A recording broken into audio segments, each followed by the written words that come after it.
400-ലധികം സിനിമകളിൽ അഭിനയിച്ചിട്ടുണ്ടെങ്കിലും യവനികയിലെ രാജമ്മയും ആലോലത്തിലെ ജാനകിയുമാണ് തൊടുപുഴ വാസന്തിയുടെ അഭിനയശേഷി പ്രകടമായ സിനിമകൾ. നാത്തൂൻ വേഷങ്ങളിലാണ് കൂടുതലായും നമ്മൾ തൊടുപുഴ വാസന്തിയെ കണ്ടിട്ടുള്ളത്. അതും ചില സിനിമകളിൽ 2-3 സീനുകളിൽ മാത്രം. എങ്കിലും തനിക്കു ലഭിക്കുന്ന കഥാപാത്രങ്ങളുടെ സാധ്യത പരമാവധി പ്രയോജനപ്പെടുത്താൻ എന്നും ശ്രദ്ധിച്ചിരുന്നു വാസന്തി. ഇടുക്കി ജില്ലയിലെ തൊടുപുഴയ്ക്കടുത്ത് മണക്കാട് എന്ന ഗ്രാമത്തിലാണ് വാസന്തി ജനിച്ചത്. ഇവരുടെ ശരിക്കും പേര് വസന്തകുമാരി എന്നാണ്. പിതാവ് KR രാമകൃഷ്ണൻ നായർ നാടക നടനും മാതാവ് P പങ്കജാക്ഷിയമ്മ തിരുവാതിരക്കളിയുടെ ആശാട്ടിയുമായിരുന്നു. വാസന്തിയുടെ പിതാവ് ജയ് ഭാരത് എന്ന പേരിൽ ബാലെ ട്രൂപ്പ് നടത്തിയിരുന്നു. നാടകത്തിലൂടെയാണ് വാസന്തി അഭിനയ രംഗത്തെത്തുന്നത്. യാഗഭൂമി എന്ന നാടകത്തിൽ ബാലതാരമായി അഭിനയിച്ചപ്പോൾ ആ നാടകത്തിൽ കൂടെ അഭിനയിച്ച SP പിള്ള പറഞ്ഞു, വാസന്തി നീ വലിയൊരു നടിയാകും. 16-ാം വയസ്സിൽ ഉദയായുടെ ധർമ്മക്ഷേത്രേ കുരുക്ഷേത്ര എന്ന സിനിമയിൽ ഒരു നൃത്തം അവതരിപ്പിച്ചുകൊണ്ടാണ്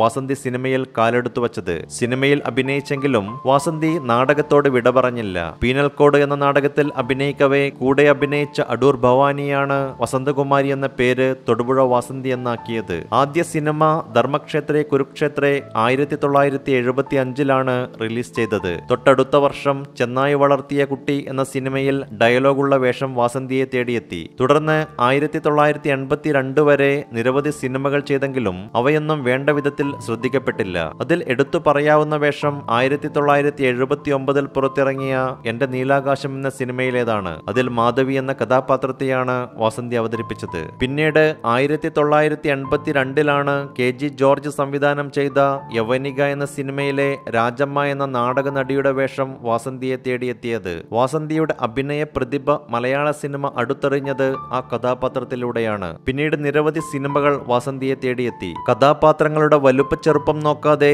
തന്നെ തേടി വന്ന കഥാപാത്രങ്ങളെ പ്രേക്ഷകരുമായി അടുപ്പിക്കുന്ന എന്തോ ഒരു മാജിക് അന്നേ വാസന്തിയുടെ അഭിനയത്തിലുണ്ടായിരുന്നു. ഭരതൻ, പത്മരാജൻ, ജോഷി, ഹരിഹരൻ, PG വിശ്വംഭരൻ തുടങ്ങി ഒട്ടുമിക്ക സംവിധായകരുടെയും ചിത്രങ്ങളിൽ അവർ അഭിനയിച്ചു. 30 വർഷത്തിലധികം കാലം മലയാള സിനിമയിൽ വ്യത്യസ്ത വേഷങ്ങളാടിയ നടിയാണെങ്കിലും ജീവിതത്തിന്റെ അവസാന കാലം വാസന്തിക്ക് ദുരിതപൂർണമായിരുന്നു. സിനിമയിൽ അവസരം കുറഞ്ഞപ്പോൾ വരമണി നാട്യാലയം എന്ന പേരിൽ വീടിനോട് ചേർന്ന് ഒരു നൃത്തവിദ്യാലയം തുടങ്ങി. രോഗങ്ങൾ വിടാതെ പിന്തുടർന്നതോടെ നൃത്തവിദ്യാലയം അടച്ചിട്ടു. അവസാന കാലത്ത് പ്രമേഹം മൂർച്ഛിച്ചതിനെ തുടർന്ന് വാസന്തിയുടെ വലതുകാൽ മുറിച്ചു മാറ്റിയിരുന്നു. തൊണ്ടയിൽ ക്യാൻസർ ബാധിച്ചതിനാൽ അതിനായിരുന്നു അടുത്ത ചികിത്സ. താരസംഘടനയായ അമ്മയിൽ നിന്നുള്ള പ്രതിമാസ കൈനീട്ടമായ 5000 രൂപയായിരുന്നു അവസാന കാലത്ത് വാസന്തിയുടെ വരുമാനം. നാട്ടുകാരുടെയും അടുത്ത ബന്ധുക്കളുടെയും സഹായത്താലാണ് ചികിത്സ നടത്തിയത്. അസുഖം അതിന്റെ മൂർധന്യത്തിൽ എത്തിയപ്പോഴും സിനിമയിൽ അഭിനയിക്കണം എന്ന ആഗ്രഹം മാത്രമായിരുന്നു